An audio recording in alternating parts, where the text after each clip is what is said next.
عزيزي المشاهد، إذا بدك تساوي عرس وتقريبا المعازيم هن فوق 95 ألف شخص، أكيد رح تقولي بستأجر قاعة. لا يا حبيبي، لا، ما رح تستأجر قاعة. تقولي وين بدي ساوي العرس لكان؟ بالبيت؟ لا حبيبي، مو بالبيت. وين لكان؟ على البث المباشر، مثل ما بتقول العادات والتقاليد. خلينا نشوف الفيديو ونعطي ردة فعلنا. يلا نبلش. فهدول البنات العشوائيات اللي وائل زبطهم، هددهم، فتح لايفات معهم، عمل قصص حب معهم عشان يطلع فلوس. فتحت هون صح، فعلا الناس يلي على التيك توك بيعرفوا انه كل هاي القصص صارت وعم تصير لحد هلا. هاي اخر مشروع له كان اسمها نورس. طيب صح. شو اللي صار هلا؟ اللي صار هلا اشي عظيم كثير. هلا لو مش متذكر وائل، اعطيك نبذة سريعة عن وائل. هاد وائل، هاد فيديو لوائل.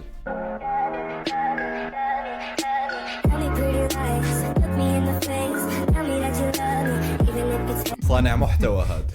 المهم وائل اشتهر بلايفات التيك توك تبعته اللي بصبط فيها بنات، بعدين بصير يتخانق مع البنات، بعدين بتصير خيانه، ابصر شو مشكله، كله طبعا على اللايف، بعدين بتركها وبلاقي البنت اللي بعدها وهكذا. والشي يعني صار له زمان بصير لحد ما وقع على بنت اسمها صح، اصلا فعلا اغلبية التيك توكرز هدول يلي بس بيطلعوا بس بثوث مباشرة، طبعا مو كلياتهم، اغلبيتهم بتلاحظوا انه كل مشاكلهم تنحل وبتصير على اللايف. كيف وليش ما حدا بيعرف، اكيد مشان المشاهدات. نورس. تيك توكر تونسيه بتفتح لايفات، تعرفوا على بعض باللايفات. هذا اول ديت الهم كان. هلا شو الاكلات الثانيه؟ ان شاء الله ما تقول الكلمه الثانيه ان شاء الله يا رب. مصلي. دقيقه، شو مصلي. انت اللي تبصي.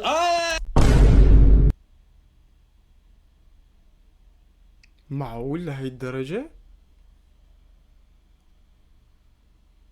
العمى. طبعا هذا كان اول ديت بينهم. تمام، كانوا بيحكوا عن لا، الاكلات كتير غرام. التونسية. لو فكرتهم بيحكوا عن اشي تاني. لايف معبر كثير عن نوع الاشخاص اللي عم نحكي عنهم.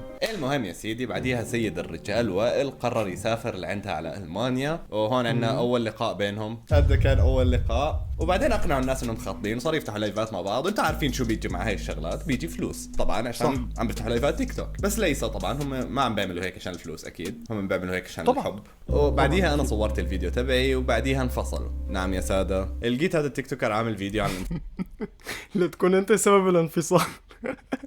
الانفصال. التيك توكر السوري وائل والتيك توكر التونسية نورس اليوم وبشكل مفاجئ أعلنوا انفصالهم عن بعض. ليش هيك الحب ما بدوم؟ ليش؟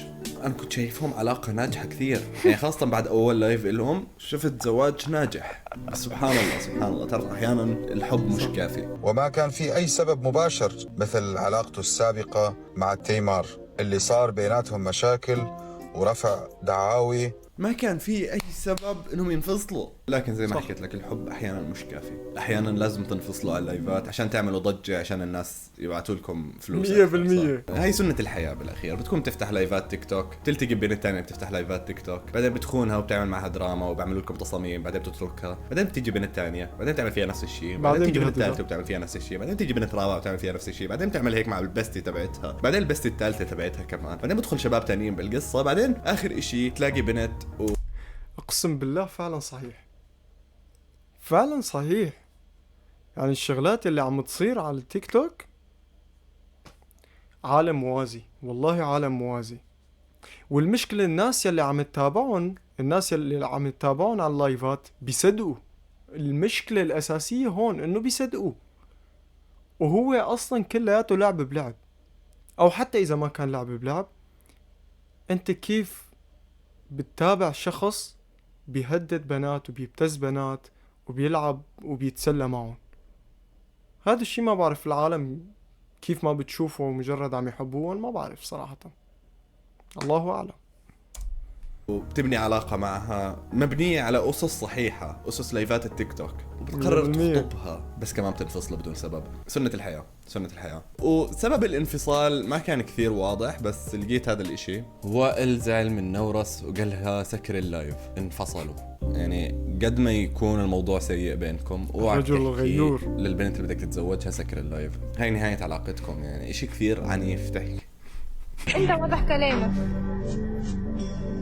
واضح كلام. هاي روميو الايموجيز اللي عصب. قاعده بتسقط مشاعر، فقط مشاعر جد. حاليا انا نايم نار قلب مكسور 100%. المهم هون صار انفصالهم، وسبحان الله الحياة بصير فيها صدف، وتصادف انه هذا الوقت نفسه اللي انفصلوا فيه مكس وضحى. مستحيل انفصل معها عشان شاف مكس وضحى بنفصلوا وشاف انه في تفاعل على الموضوع، صح؟ المهم زي ما بتتوقعوا كل حد فيهم صار يفتح لايفات يحكي عن الانفصال. خلينا نشوف شو سبب انفصال وائل ونورس. يعني انتم منتظرين انه انا افتح لايف واقول لكم سبب انفصالي انا وائل. مش عارف ليش هيك احنا متوقعين، مش عارف، مع انها هلا فاتحه لايف بدها تحكي عن الانفصال، بس كيف هيك عمي عنه. تفكروا؟ السبب انا ما راح اقول، لو هو بده يقول السبب يقول. اوكي، أيوة. فما حتحكي السبب بس حتحلب الموضوع، طلع لايفات منه. منطق صح. قبل ما تكملوا الفيديو اعمل سبسكرايب عشان بس نوصل 2 مليون. مش عارف شو راح نسوي لسه صراحة عشان الشجر مش ظابط لهلا، بس اعمل سبسكرايب، اعمل لي فولو على الانستغرام. صح. وائل يلعن انفصاله عن نور. يلعن. اظن قصدهم يعلن، اظن، بس يعني هم اطفال اللي بيعملوا تصاميم يعني. ليش وائل ايموجي كيوت؟ كثر الانفصال في زماننا وكثر الافتراق، ادعي وربنا راح يجبر بخاطرك. مان شكله الفيديو هذا جد حزين. لا لا متأثرين مكس فيه. وضحى طلقوا، وائل ونورس تركوا. حقا يا اخي، مكس وضحى تركوا، وائل ونورس كمان.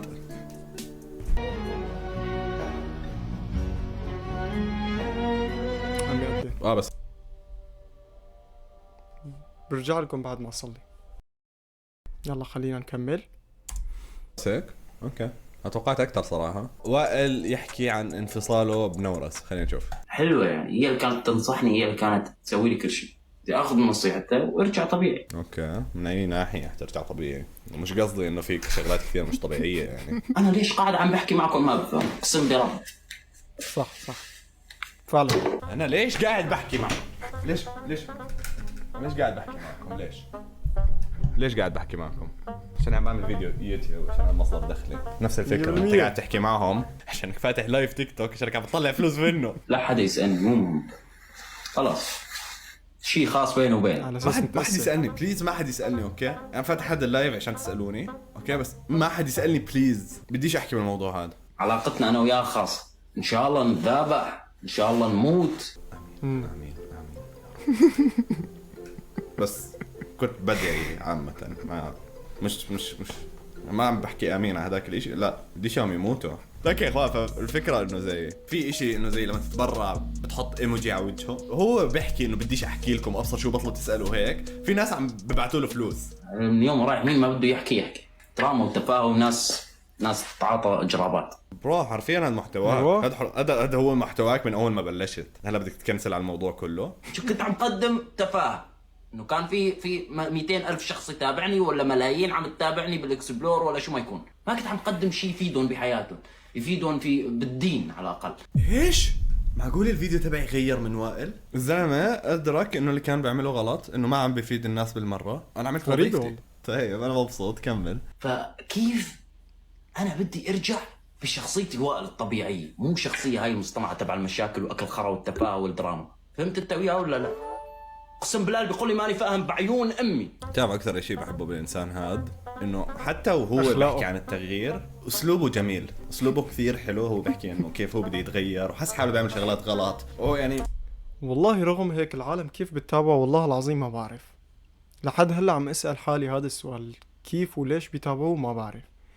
هذا الاسلوب. خلينا نكمل. انا لازم اتغير، انا عم بعمل شغلات غلط، فهمت؟ يا زلمه عيب عليك ترفع شبشب على ناس بيبعتوا لك فلوس. يا زلمه عيب عليك، جد عيب عليك. فعلا. فهسه انتم داخلين على هذا الفيديو كلكم عارفين انه وائل خطب نورس بالاخير، خطبه صح؟ كيف رجع صح. لنورس؟ تعالوا شوفوا معي هذا اللايف. الا للعالم انه خلص انت يا دكتور ما خصك وما خصه. طب انا شو خص امي؟ فهذا لايف لا صاحب وائل وهو بقنعه يرجع لنورس. طيب عرفتوا اللقطات اللي بتيجي بالافلام اللي بكون شاب تايه هيك انه ضيع بنت كثير كويسه، فبيجي صاحبه بيوعيه هيك بضربه كف بحكي له برو هاي البنت ما حتلاقي زيها، نصايح طبعاً. بركض على المطار بيجيبها. استرخت البنت لعند الله ضرب ايديها ابيض رجليها ابيض، هي ما بتلاقي. زريها ابيض رجليها ابيض.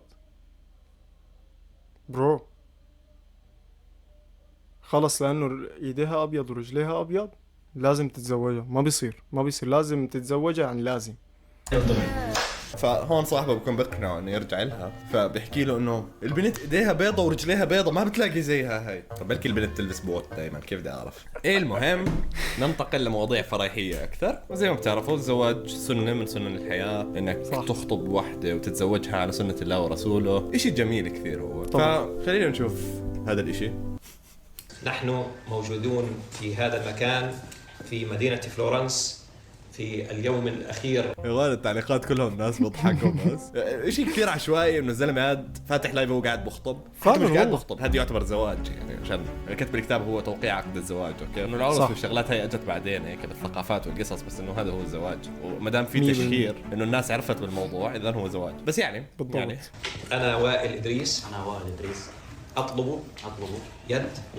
ما بعرف، بحس هذا جزء من حياتك لا تشاركه. ما بحسه شيء يشارك يعني. اوكي ما بحسه شيء هيك خاص يعني. زي لما صارت مشكله بينكم وحكيت للناس انه هي علاقه بيننا وما بصير حد يعرف فيها هاي واحدة من الشغلات اللي بتخليها بينك وبينها صح والله، وجهة نظر صح. بعرف انه اللايف تبعك جايب 90,000 فيو، بتطلع رقم كبير يعني، بس انه بينك وبينها وعلى المهر المسمى بيننا.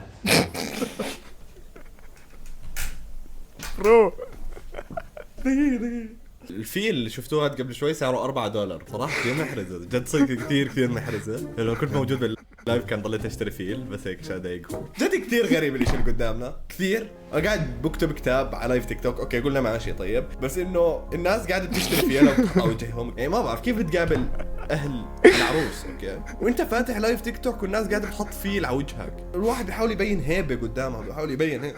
طيب فاتح لايف تيك توك الناس بتحط فلاتر عليك عشان شو يعني؟ عشان تطلع $4 بعدين تيك توك باخذوا نصهم بتاخذ $2 بعد استشارتها على كتاب الله.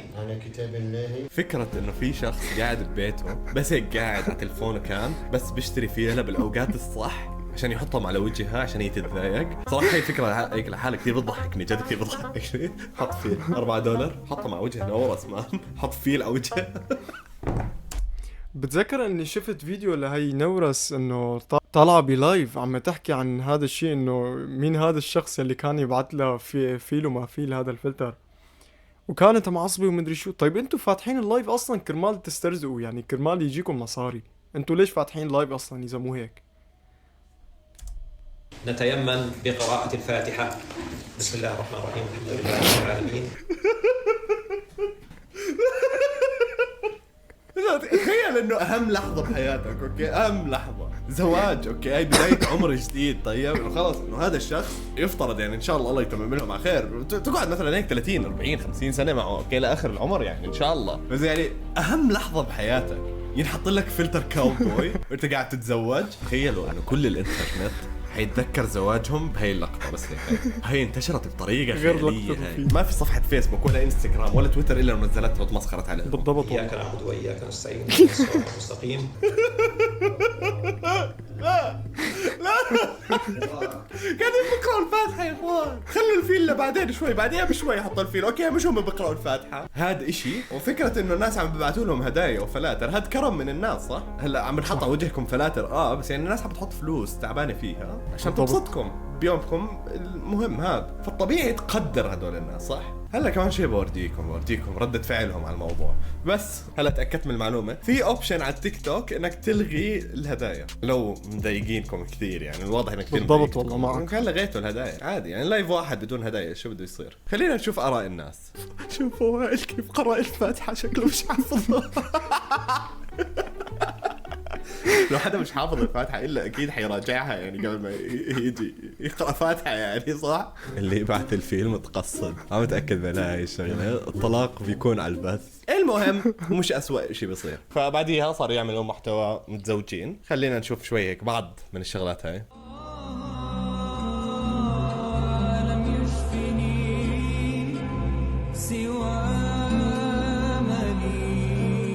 اوكي هحكي هالشغله وما بعرف خذوها بالطريقه الصح. طيب كل التعليقات على الموضوع اصلا الاظافر شو موضوعهم؟ اهم شيء الاظافر، المناكير. يعني اسمعوا انا شاب، ما بعرف ليش اضطريت احكي هالمعلومه، بس انا شاب وما دخلني باظافر النسوان بالمره وما بعرف بالموضوع بالمره اوكي، بس بعرف كمان انه ما بزبط. اظن صح كلنا بنعرف هاي الشغله ما بزبط.